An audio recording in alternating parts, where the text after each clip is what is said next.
আসছি হাদি ভাইয়ের জানাজায় শরীক হওয়ার জন্য। কারণ হাদি ভাই এমন কিছু শিক্ষা দিয়ে গেছেন আমাদেরকে, যেন আমি এরকম নিয়ত করছি যেন আমার দুইটা সন্তানের জন্য হাদি ভাই হয়। আমার দুইটা সন্তান আল্লাহ দিয়েছেন, তার মতো সাহসী এরকম যোদ্ধা আমরা আমাদের বাংলার ঘরে ঘরে চাই।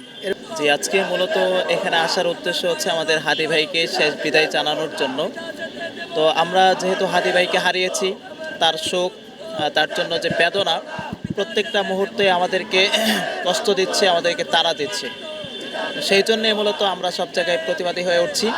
হাদি ভাইয়ের যে অসমাপ্ত কাজ, সেগুলোকে কিভাবে সামনে এগিয়ে নেওয়া যায় সেটার জন্য আমরা রাজপথে অবস্থান করছি, কর্মসূচি ঘোষণা করছি। যেহেতু হাদি ভাইয়ের একটা ইচ্ছা ছিল এই দেশটাকে একটা শান্তশিষ্ট দেশ হিসেবে গড়ে তোলা এবং সব ধরনের অন্যায় প্রতিবাদ করা, সেটাই আমরা চাই। এবং হাদি ভাইয়ের শেষ ইচ্ছা আমি মরে গেলেও যাতে আমার বিচারটা বাংলাদেশে হয়, সেই বিচারটাই আমরা চাই।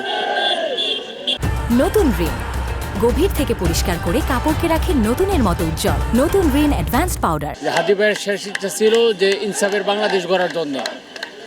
তো হাদি ভাইয়ের আরেকটি ইচ্ছা ছিল যে আমাকে যারা গুলি করে হত্যা করবে, ওই হত্যাকারীদেরকে যেন ধরে বিচার করা হয়। এটাই আমাদের চাওয়া, যেন হাদি ভাইয়ের হত্যাকারীদেরকে বিচার করা হয়।